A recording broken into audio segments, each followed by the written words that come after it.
You're listening to Satellite Sisters. What's a satellite sister? The person you call when the best thing in your life happens or the worst. The person that gets you up, gets you going, and gets you through. And every once in a while, changes your mind. This podcast is part pep talk, part weekly check-in. Like grabbing coffee with a friend. Thanks for being here. Welcome to the Satellite Sisterhood. You're listening to Satellite Sisters. We're so glad you're here today. I'm Lian Dolan in Pasadena, California. I'm a podcaster. I'm a novelist. I'm a producer, and I'm excited to be here. Our question of the week is, what's your favorite spring cleaning activity? Jewel?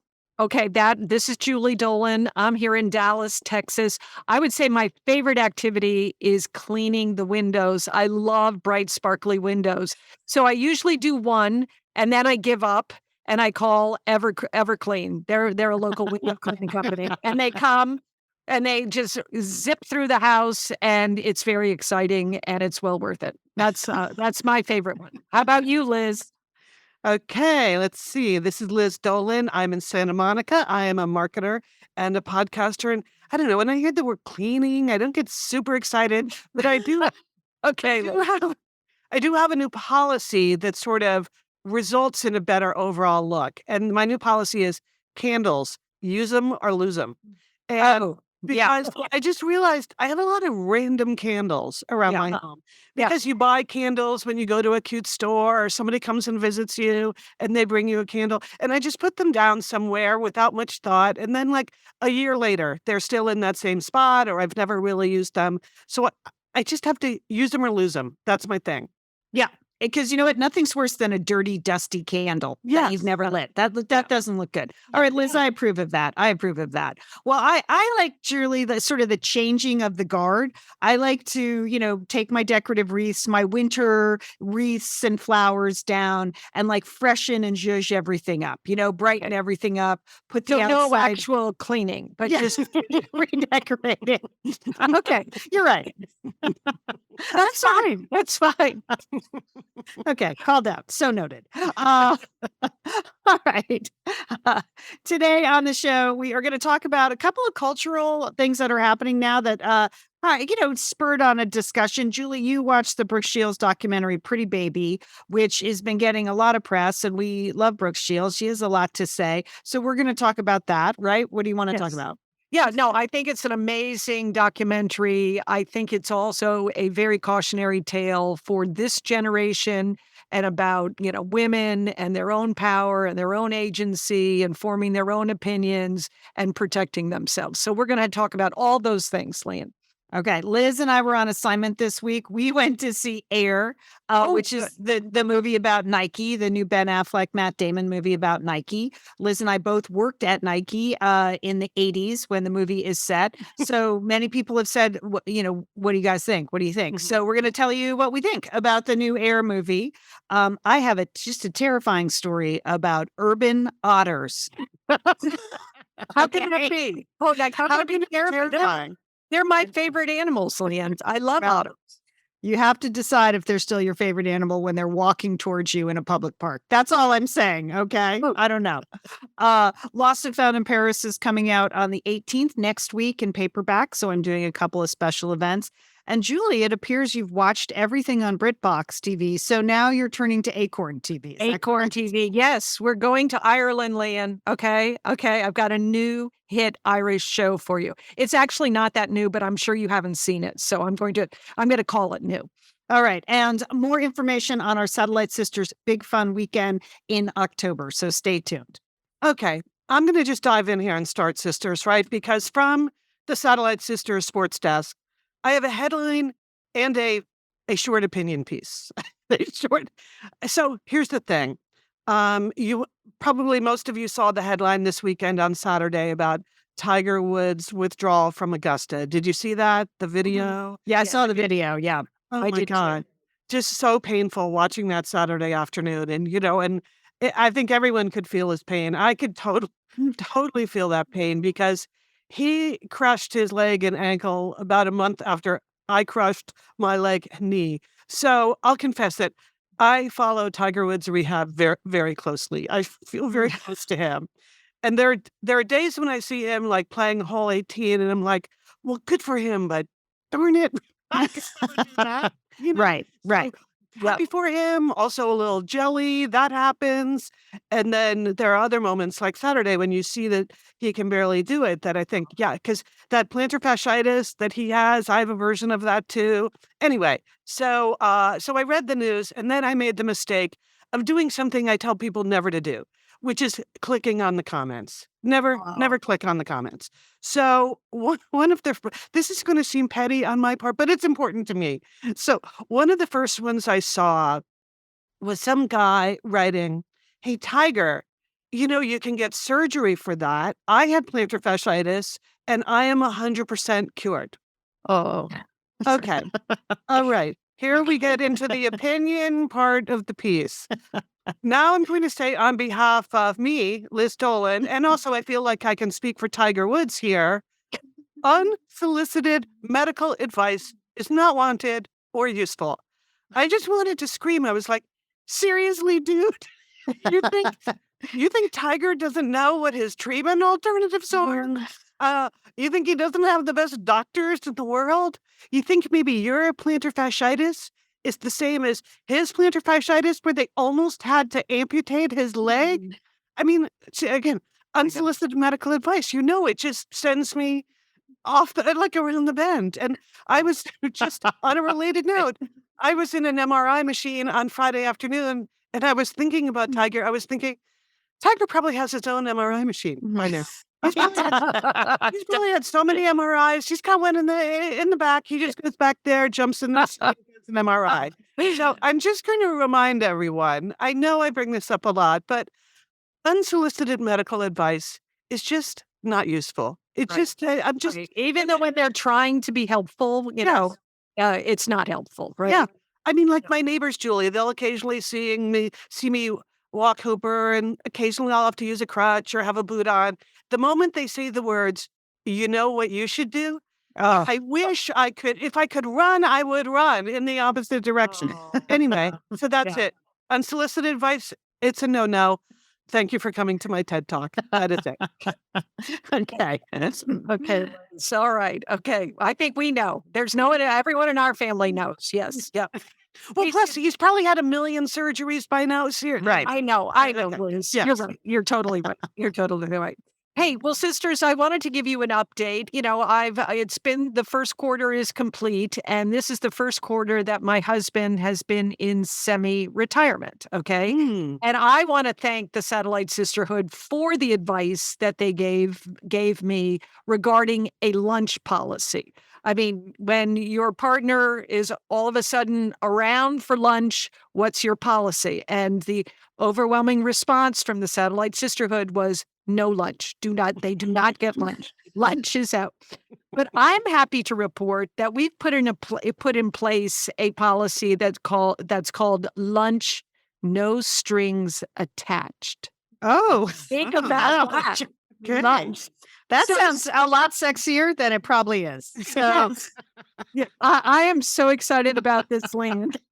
So it just means like we can have lunch together occasionally, but no strings attached. Don't expect it tomorrow, or who knows when it's going to happen again. I mean, it's happening today. You got to be in the moment. You got to go for the lunch, and then that's it. So pretty good, don't you think? So Yeah, that's it. I would have to say, my husband, he was an executive. He is an executive. And now he's turned some of those finely honed skills on some of our everyday living things, which is really nice. Now, I don't think I've ever told anyone this. Okay, I'm sharing it with my sisters. I'm sharing it with Satellite Sisterhood. But my husband makes the breakfast in the morning. He does the whole thing, makes the coffee, makes the breakfast. And we have the same breakfast every day. Cashy Goleen peanut butter crunch cereal, 2% Fage yogurt, blueberries, and raspberries. Okay, I do the grocery healthy choices. Okay, very healthy choices. So I do the grocery shopping. So now I get a report from him. and he lets me know his position, sort of like a hedge fund manager. Like we have a 2-day supply of blueberries. Okay, we are running. We are never going to make it to the end of the week with the raspberries or the yogurt. Oh, Okay, so it's a so when there was supply chain evaluation. issues.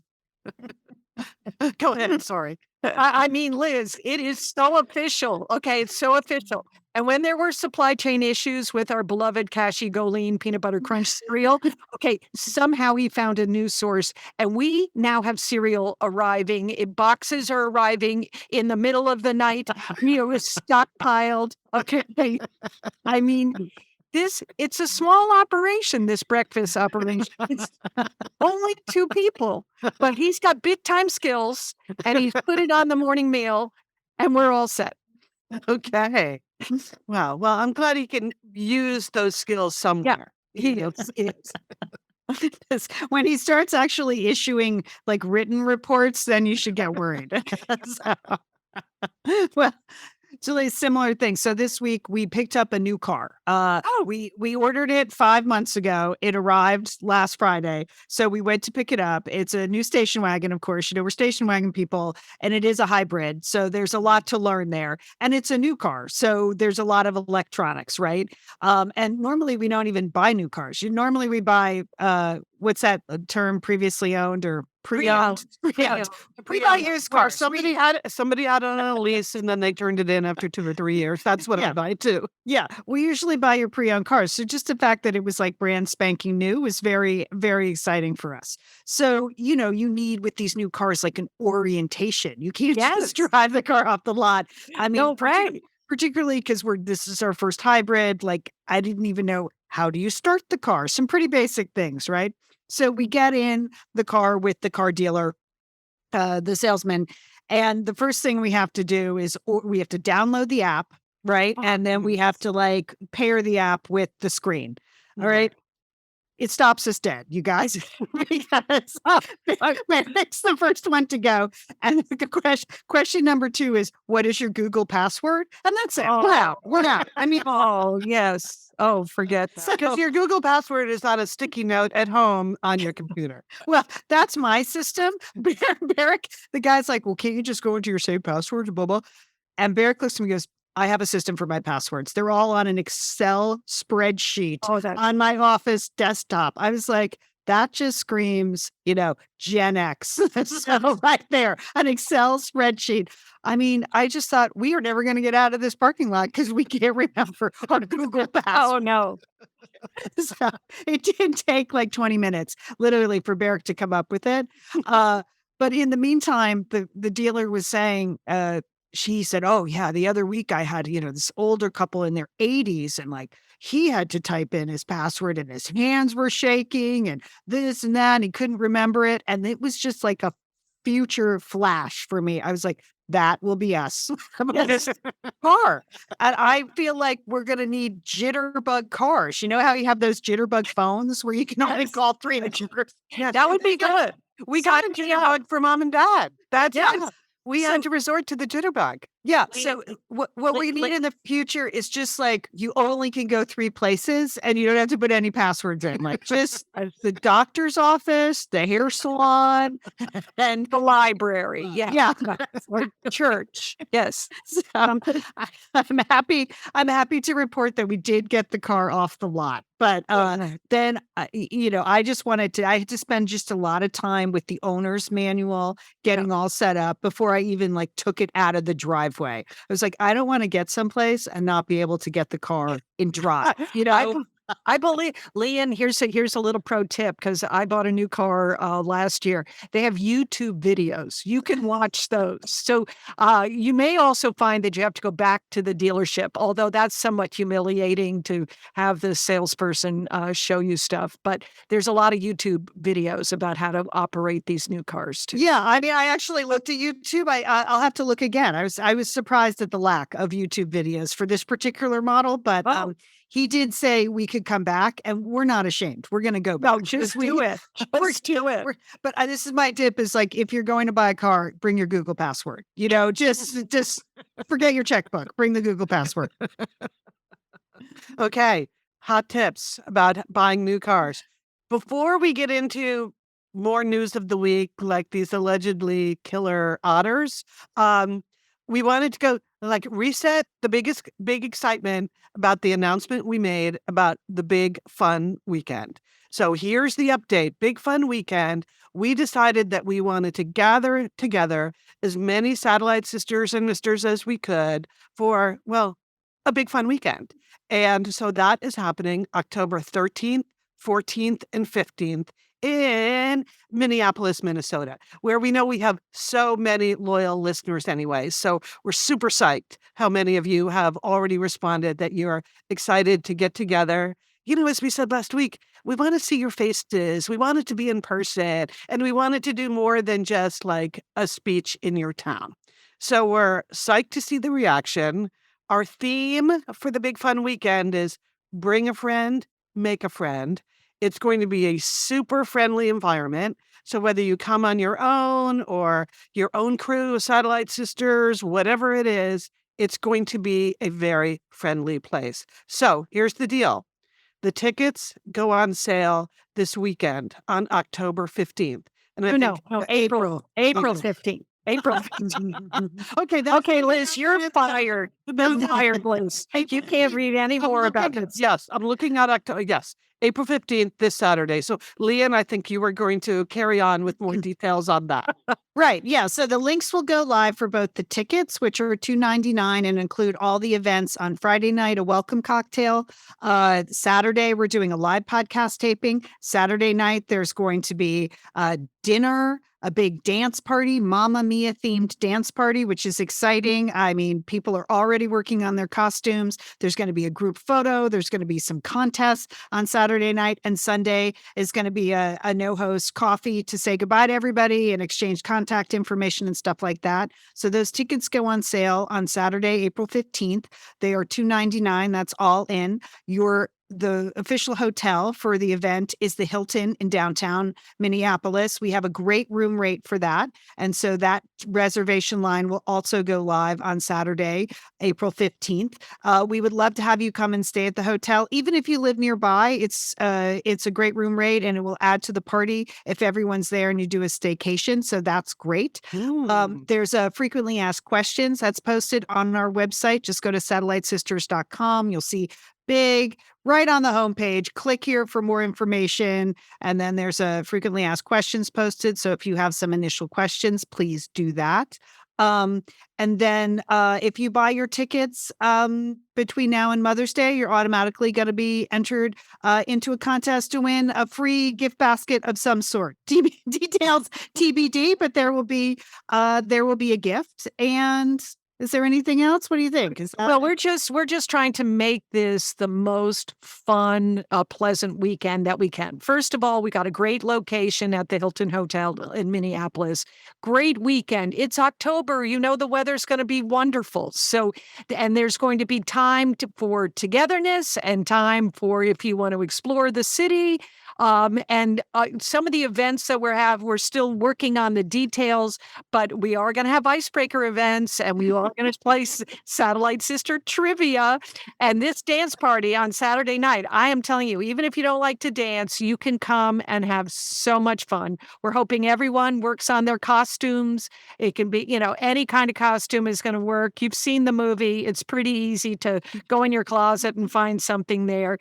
Come with your friends, or if you want to come by yourself, it's all going to be good. We have a lot of surprises in tap, so please make your plans now and buy your tickets starting April 15th. Great, Jill. Yeah, we had a thread that popped up on the Facebook group. Anyone going alone? A lot of people are going to come solo. That's why it's bring a friend, make a friend. We're going to, as we get closer to the event, organize an app where people who are going to the Big Fun Weekend can connect beforehand and work on rides or sharing rooms or meetups on your own. We're going to make that all possible because we want people to feel included. And, Julie is very nice, so she'll talk to everybody. Right, Liz? I will. True. I want to talk to each and every one of you. Okay, I'm going to have my own booth table situation going on. Yes. And she loves an icebreaker. Julie loves an icebreaker. Yes. We have some sponsorship deals we're going to talk to you about next week. But also, Lian, didn't Didn't we want to say something about the people that already made their hotel rooms? Oh, We have yes, that? we Yeah. did, Liz. Thank Yes. you. I knew there was something else and I couldn't remember. So if you've already gone ahead and made hotel reservations just on your own and not through our link, that's totally fine. Don't cancel those reservations. If you want to switch it over to our actual reservation block, which would be great, you can email your reservation information to bigfunweekend@satellitesisters.com and we can get your reservation switched over to our block. bigfunweekend@satellitesisters.com. We're working with an event producer, Sarah Alice, and she's actually answering those emails. Yeah. So if you're wondering, hey, Lian, no one ever answers the emails over there at satellitesisters.com. Sarah Alice does. Sarah Alice does. So bigfunweekend@satellitesisters.com is just a good email for everybody, but don't cancel those reservations. We can switch them over to our room reservation block.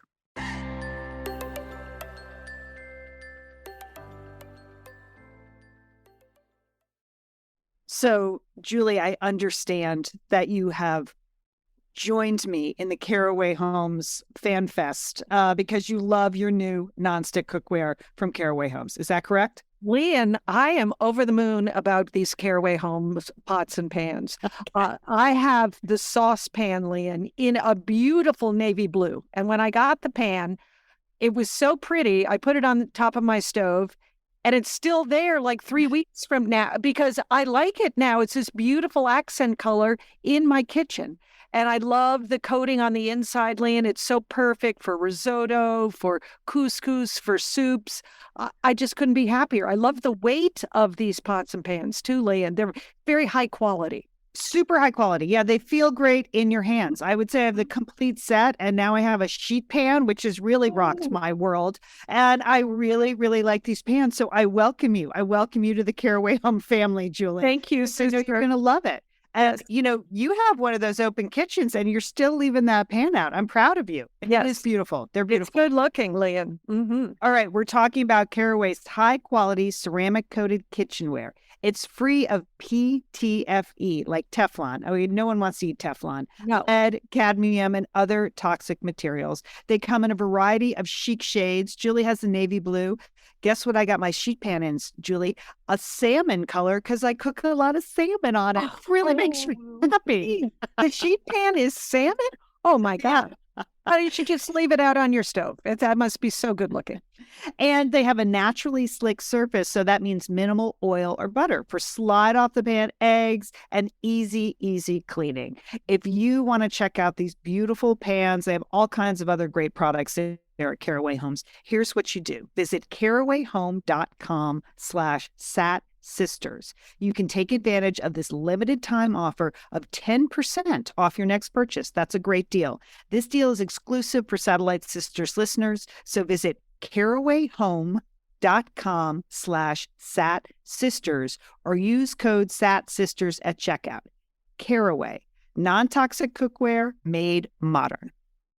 Liz, I like when I get texts from my friends who listen to the show and they want to really know the scoop on our sponsors, right? They're not buying it. And they want to know, hey, Lian, do you really love that Prose hair care that much? Yeah. Yes, I do. So I got one of those texts this week. I said, yeah, I fully endorse Prose. I feel like my hair looks a million times better. I don't know if you can quantify hair like that, Liz, but a million times better. And I love the products. I love taking the quiz. I use the hair vitamins. I believe in Prose. Now, we love Prose. It's great, made to order, truly custom hair care products. And it's definitely one of the best things I've done for my hair, and it just keeps getting better. Liz, what were you looking for in your Prose? My two hair goals in life, Lian. One is volume because my hair is very thin. The other is shininess because I love shiny hair. So that's I fill out the form, the quiz. I just go with the shampoo and the conditioner. And that's enough for me for my hair protocol from Prose. That's totally working for me. My protocol is more extensive, Liz, and I love every piece of it. That's all I want to say. From the vitamins, You to love the good protocol. You love a scalp protocol. treatment, shampoo, conditioner, post leave-in conditioner. It's all happening for me. I have dry hair. I have hard water. I live in a place with a lot of stuff in the air, like toxins in the air, and Prose takes that all into account. So yes, we absolutely believe in Prose. If you want your custom-made to order hair care from Prose, it has your name all over it. Take your free in-depth hair consultation and get 15% off your order today. Your first order gets 15% off. Go to prose.com/sisters, and Prose is spelled PROSE.com/sisters for your free in-depth hair consultation and 15% off. Totally believe it. We're the Satellite Sisters. We're back. You can always visit us at satellitesisters.com. We have a whole website over there, so go check it out. All right, Jewel, what do you got? Well, this weekend I watched Pretty Baby, which is a new documentary on Hulu about Brooke Shields. And can I just start by saying, God bless Brooke Shields? Okay, because if you don't know who Brooke Shields was or is, she was a generational icon in the 70s and 80s. She was considered the most beautiful woman, girl of her generation. And this is before the internet. But I mean, really, she was it. I mean, she modeled, she was in magazines, she did TV commercials. She also starred in a number of movies when she was very young. Pretty Baby, where she played a child prostitute at the age of 11, and Blue Lagoon, which was about teen love and sex, when she was like... Blew my mind. Blue Lagoon. Blue Lagoon. That was a very important thing. And at 16, she was doing the Calvin Klein jeans ads. Now, in this documentary, it is... I mean, you begin to understand how, like, her beauty and a woman's beauty is used to sell stuff. I mean, it's just so compelling because they have all this video of her at a young age, and she was absolutely an object. She was just treated like an object. I mean, when you think that she had to kiss Keith Carradine in that movie Pretty Baby, I mean, and she did? Yes.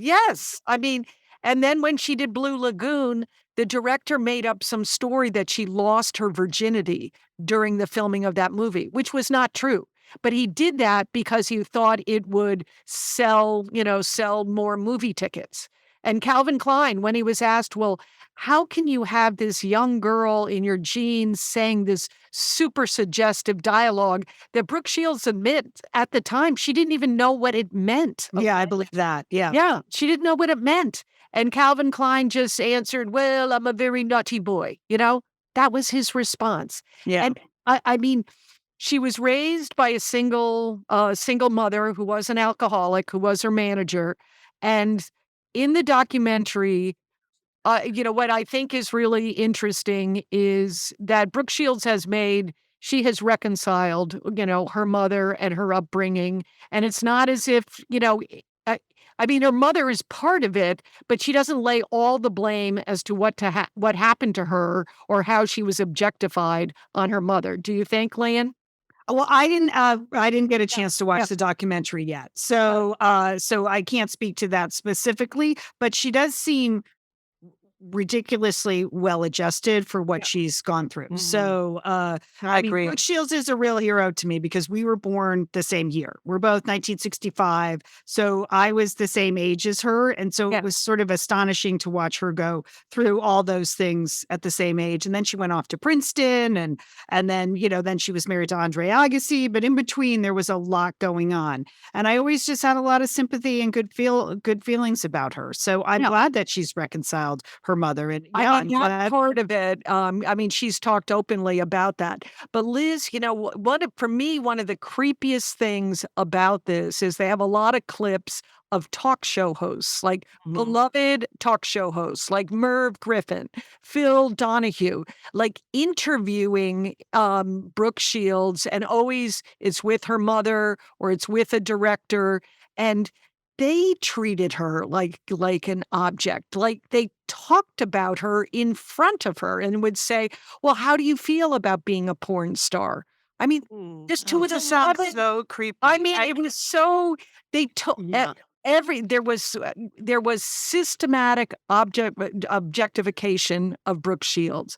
Everyone took advantage of her incredible beauty. Okay, Yeah. whether it was her mother, whether it was the directors, whether it was actors, people who should know better, right? Or Yeah, say, right. "Hey, stop!" Okay, Well, Julia, I've heard her do a couple of lengthy interviews since the doc came out. Yes. I haven't seen the documentary yet.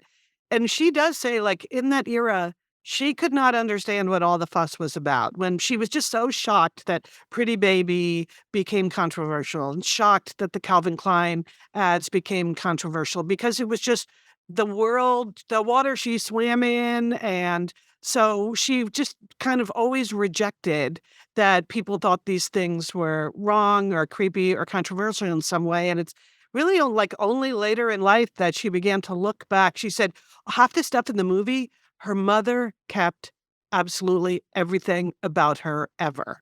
So the reason the movie is so well documented is because her mom like obsessively collected things. Right. But it sounds like it's taken her a long time to understand what actually happened to her. I mean, do you realize that at one point this, a trusted, beloved photographer who had taken some nude photographs of her at 9 decided that he wanted to release the photographs and make money off a night? And you see this now. I mean, I don't think some of these movies would even be made now because it would be considered child pornography, and that she had to go to trial to block these nude photographs. Oh, that's right. I remember that. And Lian, this is so terrible to have some of the trial transcripts where the attorneys for this photographer are asking, young Brooke Shields, "Well, do you like being a porn star? Do you knew you were sexy?"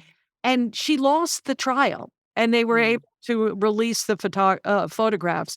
But you just have this sense of, I mean, it's of outrage. I think all women would have a sense of outrage that nobody protected her. Okay. Right. And it was, it's the same thing when you watch the Britney Spears documentary that came out 2 years ago. Yeah. It's the same thing. It's kind of the talk show hosts around her making jokes about her and commenting on her body. And she was like 15 and 16 years old, and the grown-ups around her, like not protecting her. There's that great podcast by Claire Malone, Just Like Us, about all those girls in the 2000s, like Lindsay Lohan. It's what's unbelievable is it's a cycle that's repeated over and over and over again. But she was the first. I mean, she probably wasn't the first, but she was the first that I recall because she was so young when she started and then has kept working, which is astonishing.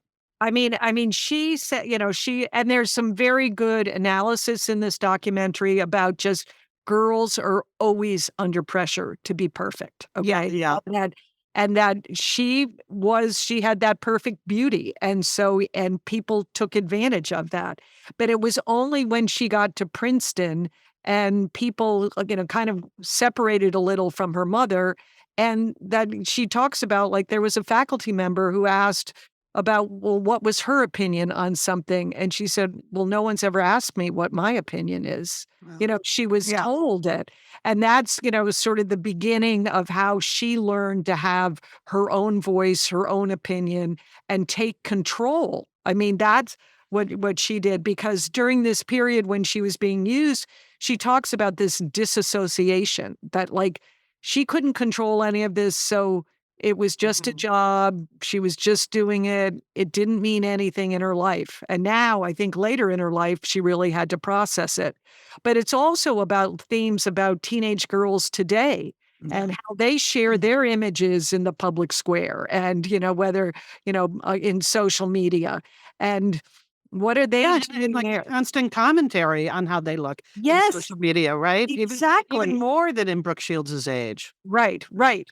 I mean, there's that, so it is a very, or family members that are using their young children, I don't know, to sell stuff on the internet. I mean, it's a very cautionary tale about about what we're doing and how we protect children, and in particular, how we protect girls and their rights and their images. So, Yeah. I Julie, there was this amazing thing I saw this weekend in the sports world that made me think about this too, because Anna Hall is a young athlete, NCAA athlete, but she's a heptathlete. She holds the American record in the heptathlon. She won a bronze medal at the World Championships last year. And she posted this super sad video on TikTok this weekend saying, could you please stop commenting on my videos from performance, my videos, and telling me I look like a dude? Hey, dudes, I really don't need to hear that from you. I don't need your comments on my body. And then she's like, I'm hard enough on myself without all of you being so hard on me. And it really struck me because she is this like incredibly accomplished athlete. I think she's like 21 or 22, that age, so youngish, and also just looks so great when you see her perform. I was shocked that people feel like they feel so free to make those comments on how she looks. I know. Well, it's the same people who want to tell Tiger Woods he can get plantar fasciitis surgery. But it is super damaging with women. It happens every single day on the internet with women. Yeah. Think about that, like Jeanette McCurdy. Remember we talked about her autobiography. I'm glad my mom is dead. It was the same sort of thing. Just a lot of commentary on their bodies all the time. Yeah, it just must be exhausting, but also creepy. Yes, super. I mean. So this is well worth watching. A little fun fact, you know that Laura Linney, the actress, was one of her good friends growing up. And and she's in the documentary as well. So I would recommend it, for anyone, but particularly if you have young girls in your life, or are a Brooke Shields fan. This is really important stuff. It's really well done. Yeah. Okay. Good recommendation, Julie. It's been on my list. I just haven't gotten to it. Great.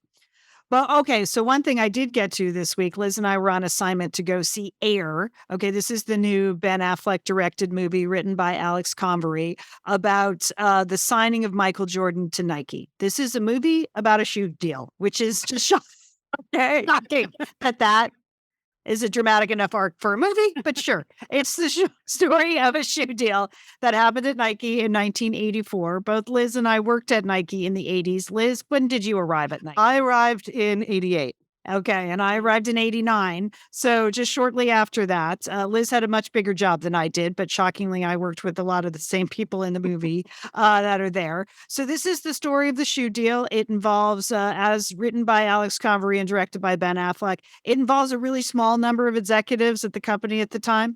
And the hero of the movie is Michael Jordan's mom, who is definitely sort of has a huge voice in this movie, played by Viola Davis. And according to the movie, changed the nature of shoe contracts forever. So that's just an overview of the movie. Yeah. So, I saw one review, Lian, that said it's the best movie ever written about meetings. And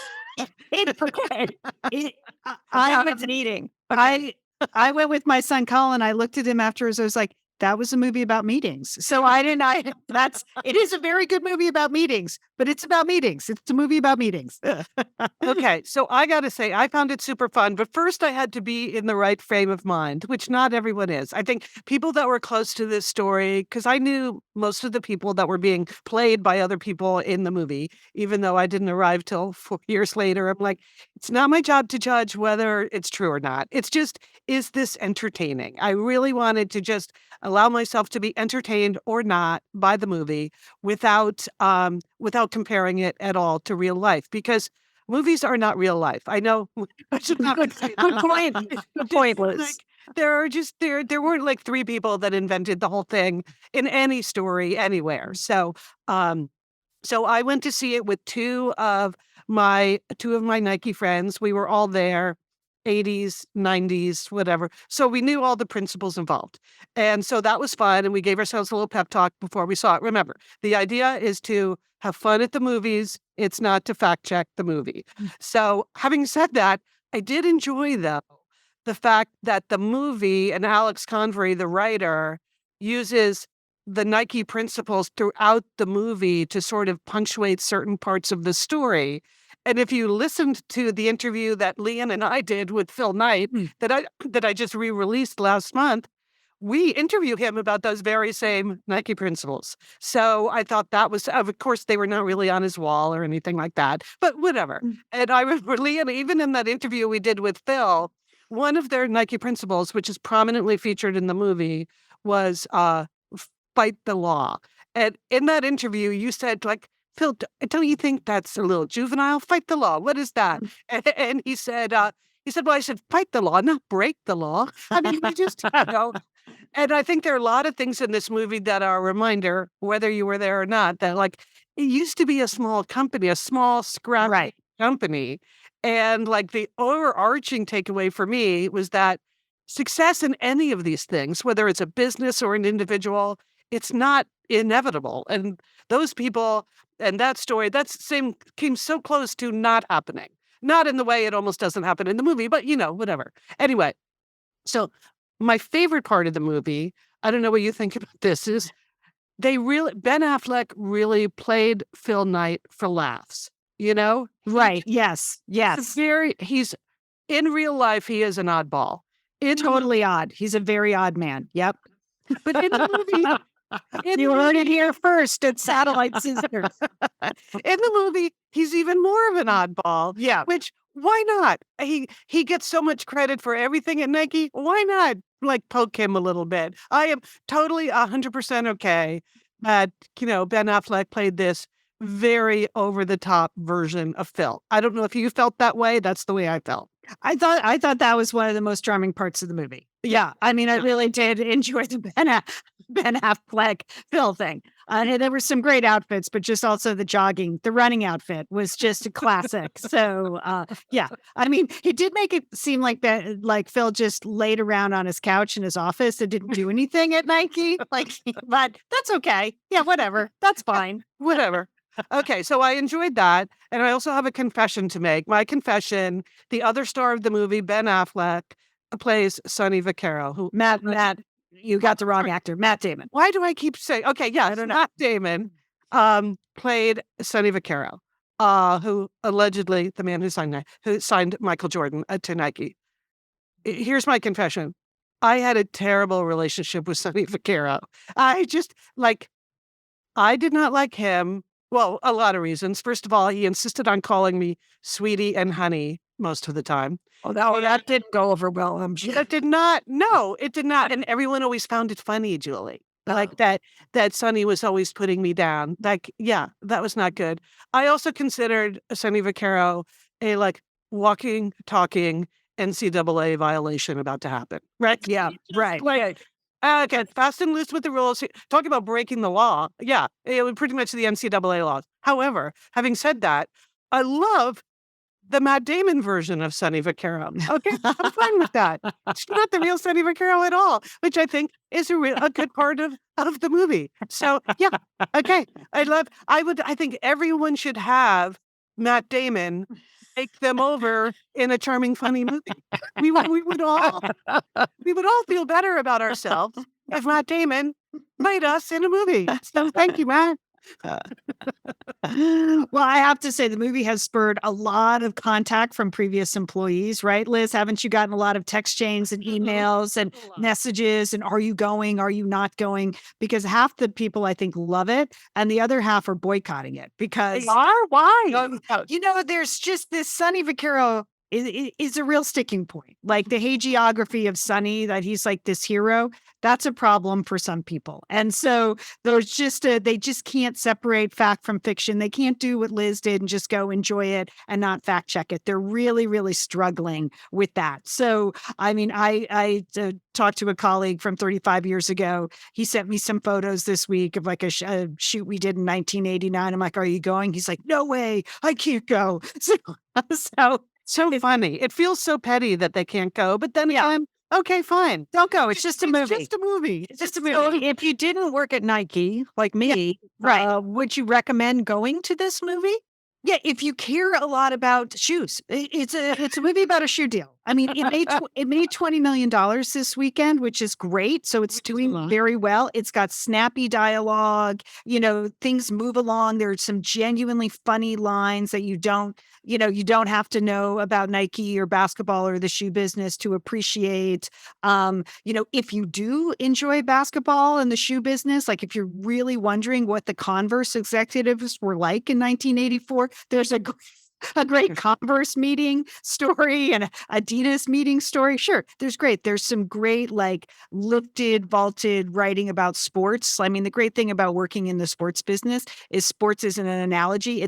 You can use sports all the time because that's your business. So that makes for a lot of like Coach Taylor like speeches, some great speeches there. So I enjoyed that. And then if you're a particular fan of what was a star-studded 1984 NBA draft, you are going to enjoy that movie because there is a deep cut on the John Stockton Gonzaga jokes. So a running joke about John Stockton and Gonzaga that I really enjoyed, having worked with John Stockton. So yeah, but I think people are enjoying it if they're really into this. If you're into the sneaker culture, you'd enjoy it. Or if you think I'd like to go to a movie about meetings, you would enjoy it too. One other thing about people in the movie and what I was called back in the day. So while Sonny was always calling me honey or sweetie in the most, demeaning kind of way. Howard White, who is played by Chris Tucker, in this movie and who is just like a fantastic person. Howard White always called me Lizzie D. Lizzie D. How do you do? Which I enjoyed.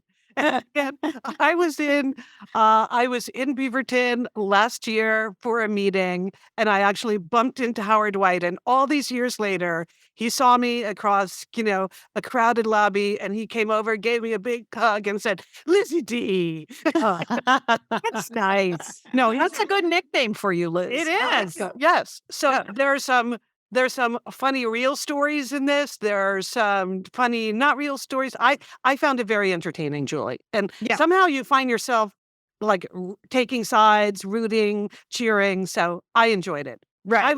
I would recommend it. Yes. Okay. Yeah. All right. So that's it. We covered some cultural things. Now we're going to talk about terrifying animals coming to a city near you. Right. So, I love National Geographic, and I also enjoy stories about animals in urban areas. I think it's good for people to like get freaked out by animals in their cities, what is this mountain lion doing in our city or this coyote? So I went into this story about otters in Singapore with an open heart. I thought it would be a fun story about otters making their way in an urban area. Liz and Julie, there are pictures of these otters standing up and walking through the parks of Singapore. And I don't know if I'm down with that. I mean, they're pretty cute in rivers, right? They're pretty cute in rivers. Now imagine if they walked out of the river. Julie, there's a picture of an otter climbing up a ladder to like get out of a river so he can walk around the streets of Singapore. How do you feel about that? I thought they were mainly swimmers. I didn't know that they did that much walking, Lian. They're adapting, Julie. That's the point of this story. They are thriving and adapting in Singapore very, very quickly. Well, they have a lot of food stalls and they have some good food there. Yeah. So, do they bite? Do otters bite? Yes, Liz. Yes. They're not that cute. Yeah, they can be aggressive. Guess the food they're eating, Julie. They're eating the koi out of people's ponds, which is making people crazy. That's expensive koi. So yeah, it's like an open season koi. So they have about 100 otters now wandering around the streets of Singapore, and they walk around. They're like gangs. They're gangs. I mean, technically they're family groups, but they're gangs of otters, you guys. I'm just saying, like, I would rather have a mountain lion than one of these otters strolling through the park because, they're just 20 pounds. They look cute. I think they're taking over. So anyway, but apparently the folks in Singapore are really into them. They've made him like the mascot because it's a relatively new phenomenon. They just, that they sort of. So they're not capturing them or anything. No, they're just letting them eat the koi and move around the city. Okay, yeah, I got those cute faces, Lian. Come on. Okay, just go to the photos and see it walking through the park, and may change your mind.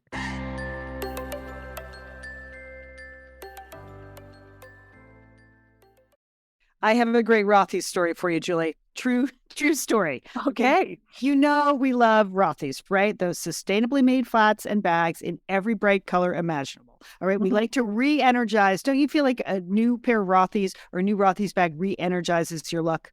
Absolutely, because they have beautiful colors and patterns, Lian. They have a lovely tangerine color now that I'm looking at that I think would be perfect for spring. Okay, well, I was actually at a restaurant in downtown Los Angeles this weekend. You know, we're just eating at the bar because my husband refuses to make reservations. But we had to ask a nice couple, to move over. And they graciously did. The two guys moved over. And we're eating, and we're ordering a quick dinner before the theater. And the couple got up to leave. We exchanged a few pleasantries. And then one of the guys said to me, "I love your shoes. They are adorable." And I said, "Oh, they're Rothy's." It made my day, Julie. I mean, come on. You got your shoes called out, Lian. Yes. That's excellent. Yeah. That's quite a compliment. Yeah, and I was sitting at a bar, so I really had to study my whole look. And I was wearing like a raspberry color Rothy's that actually matched my raspberry dress. I don't do that a lot, but it looked pretty cute. And thank you very much. You made my day. I really, really appreciate that. This could be you. If you want If you want some stranger in a bar to call out your shoes and it makes your day, head on over to Rothy's, because Rothy's is going to give you $20 off your first purchase. So stylish and comfortable shoes at Rothy's. Go to rothys.com/sisters, and Rothy's is spelled ROTHYS.com/sisters. Get $20 off your first purchase at rothys.com/sisters. Thanks, Rothy's, and thanks to that guy in the bar. You really made my All right, Julie and Liz, I think I told you, or I've told other people, next Tuesday, the paperback of Lost and Found in Paris is coming out. So it's very exciting news for me. It's great to have you go to paperback.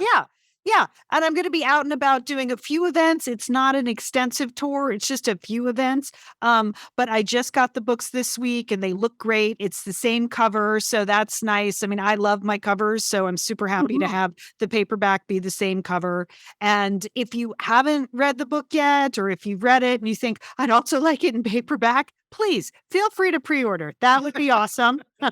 Or to go into your independent bookstore and order it there, or ask for it, or make sure they're carrying it. That would be great. Or you could pick it for your book club, and I'm happy to do a book club event with you. A lot of book clubs just read paperbacks. Happy to do that too. But I wanted to let you know about a couple of events I'll be doing next week just to support the launch. Next Tuesday, when the book comes out on the 18th, I'm going to be doing a virtual event on Crowdcast. That's the platform I've used before. Many of you have joined me for those, bring your own book club events over the last couple of years for the Sweeney Sisters and for Lost and Found in Paris. So next Tuesday at 7 p.m. Eastern, 4 p.m. Pacific, I'm doing an Ask Me Anything. So, I mean, within reason, people, but anything about writing or the book or the podcast, it's just going to be a freewheeling thing. I'm not doing much of a presentation. The great thing about Crowdcast is we don't have to see you. It's not like Zoom, but it has a good chat feature. You can interact. You can even come on camera and ask questions if you want to. It's a free event. It's virtual. I'll be there 7 p.m. Eastern, 4 p.m. Pacific. Ask me anything. And then if you do pick the book for your book club, or if you've read it recently and want to discuss it, I am doing a Bring Your Own Book Club event on May 2nd. Okay, so that's going to be also 7 p.m. Eastern, 4 p.m. Pacific. So there's a link in the show notes. There's going to be a link everywhere. I'll spread this around to register for the Crowdcast event. You do have to register ahead of time. Just give me an email. That's all it takes there. But I would love to have you join me in these events and spread the word about the book if you can. Looking forward to it. I'm doing a luncheon this weekend for 170 people. That will be the kickoff event, and then doing these virtual events next week. Very exciting. Absolutely, and very what a perfect way to celebrate tax day. Okay. It is. Yeah. So after you file your taxes, why don't you go get a nice paperback book to read to take you away to Paris? Exactly. I think that would be a good idea. Well, it's time for Entertaining Sisters. And as Lian previewed at the top of the show, I have moved off BritBox, but I have a show, a series. It's a mini series. It's only 6 episodes. It's on Acorn TV. It's called Acceptable Risk. It came out in 2017, but I don't think any of us remember anything from that period and so, right? I mean, right after, with COVID, we don't have no idea what was going on then, but this is really quite good. Okay, first of all, it is the story of a woman, Sarah, and she finds out that her big pharma marketing husband is killed in Montreal, Canada. Okay, so she's Irish and lives in Dublin, and she's thrown into this tailspin. And so there is an ensuing investigation about how did her husband die, and he died under very mysterious circumstances. So there are multiple forces at work in this 6-part miniseries. You have Big Pharma, you have Irish investigators, you have Canadian investigators. There's a little CIA going on. There's even German investigators. And then what I love the best, sisters, just solid gold Irish accents for all 6 episodes. Oh, good. Okay. I mean, did you have to keep on the subtitles? Like, how Irish were the accents? No, it wasn't thick. Like, it wasn't like It wasn't Dairy Girls. It wasn't Dairy Girls. it wasn't Dairy Girls. It wasn't Lucky Charms thick. It was more just you'd be able to. Okay, good. But it's very suspenseful. It's well written. Elaine Cassidy, who plays Sarah, is an excellent actress. She does a great job. And Angeline Ball, who plays the Irish investigator, is also very compelling. So that's acceptable risk. Acorn TV, 6 episodes. Okay, good recommendation, Julie. Thank you. Thank you very much. We did start to watch The Night Agent. I finally convinced my husband because you two liked it. He wouldn't take my word for it. And of course he loves it. Yes. It's great. It's fantastic. It's fun. So this will be, I'm not a subscriber to Acorn TV. I may need to. Okay, so my job here at Satellite Sisters is to put the Beach Bag Books list together, and I am taking my job very seriously. Just want you to know that I am reading away, I am listening away, I am trying to put books on the list that may not be on other people's lists. So that list will come out in mid-May. Just want you to know that's what I'm doing with a lot of my free time is reading and listening. Sometimes you start listening to those books and then you forget to do your day job, which is a problem. So, I mean, we talked about cleaning earlier. I got a lot of cleaning done this weekend just because I was listening to a book I was really engaged in. So, working on that list. But as always, we always love your book suggestions. So go ahead and put any recent books that you've read that you've loved on the Facebook group page. We'd love to see that, what you're reading. Okay. And on the entertaining front, I wanted to cover a few things happening in our own social media feeds, sisters, because we always put the links in the show notes, but we barely mention stuff that's going on in some of the social feeds we have. So I wanted to remind people in the Facebook group, there is a very entertaining thread going on now that is just Top Chef out of context. So Top Chef out of context. If you are watching season 20 of Top Chef, the goal of this thread is just for people to put in some of the crazy things they say on the show, but with no context. I don't care who said it. I don't care what the context was around it. Just all by itself, these things are very funny. So the faves of the week, Heather posted, at one point, there was somebody just said, "Holy drizzle bizzle." Well, that's what I mean. That's what I mean. That's Top Chef out of context. And then I posted one that was, the sentence was, "I could taste the scorch." Oh, yeah. Right? That's the worst. Yeah, it's the worst, right? Now, I will confess that it was Tom Colicchio who said that. So when Tom Colicchio says, "I could taste the scorch," you're probably dropping your knives and going home. That is not the way it works. Anyway, Top Chef out of context thread there in the Satellite Sisters Facebook group, which, by the way, is a private group. So you can join. We let people in if you answer the questions, but everything you post there is private. So say whatever you want. On Instagram, we do have an Instagram feed. Lian always mentions that, like, our fun graphics from Emily go there, go up there every week after she listens through to the show. But we've also started doing a few more live drop-ins there or news and follow-ups there. There's going to be a lot of follow-up over there about the Big Fun Weekend. So if you're not following us on Instagram, I recommend it. It's livelier than you think over there on Instagram. And the links there also in the show notes. And then one last reminder, we have a YouTube channel. All the new podcast episodes also get posted on the YouTube channel. So are you subscribed? You might enjoy it. Or do you want an easy way to forward a friend who may not be a podcast listener? Right. One of our most recent shows, it's super easy. Anyone will accept a forward from YouTube. So I recommend Satellite Sisters on YouTube for all kinds of stuff. So that's what's happening in the socials. Liz, nice. Happening in the socials. Wow. Okay, you're hired. Okay, your new job, Liz. Put that together. Yeah. Lizzie D, put it together. Hey, this is Lizzie D's update on what's happening in the socials. Hey. Okay, that's the show for this week. We'd like to thank our engineer, Sergio Enriquez. Thank you, Sergio, and our graphic designer, Emily Loudermilk. Thank you, Emily. We appreciate everything you guys do for the show. We'd like to thank you for listening to the show. It really makes a huge difference that we have listeners and that the listeners just board our sponsors. So thanks to the sponsors for supporting Satellite Sisters. It's just one big happy circle here at the Satellite Sisterhood. Don't forget, those tickets for Big Fun Weekend go on sale this weekend on Saturday. So we would love to see you in Minneapolis in mid-October. Love to see you there. All right, let's go to to-dos. Jewel, what do you got on your to-do list? Oh, I've got a good one this week. I've been studying on how to have a better nap. And this week, there is something called a Navy SEAL nap. Have you heard about this? No. Okay, well, okay. Navy SEAL naps, 8 to 11 minutes. But there's the key is you've got to lie on the floor and lift your legs up above your heart. And then you take an 8 to 11 minute nap, and it's supposed to be great. Okay, now I am in no way, in any way related to a Navy SEAL or look like a Navy SEAL, but I'm going to give this nap a try because I think it's worth it. Everybody take a Navy SEAL nap this week. I'm curious for you to report back on your findings because that does not sound relaxing at all. Okay. Okay, Lizzie D. Okay, Lizzie D. just shut down my to-do. Okay, you're out.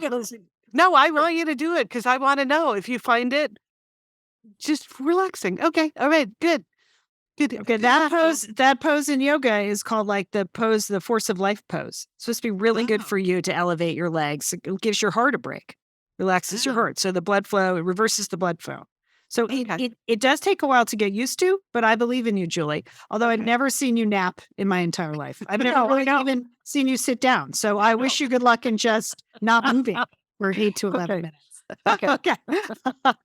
All right. This weekend for me is tomato mania. I've got to get the tomato plants into the garden. I have Sunday to do it. The rains are over. The sun is back. I did all the weeding and all the bed prep last weekend. Tomatoes going in the garden this weekend. Okay. Oh, okay. All right. Well, on my to-do list, many of you know that our sister Sheila is a teacher in New York City, and she texted me earlier this week. She has a student who is working on a history report on the 1999 Women's World Cup.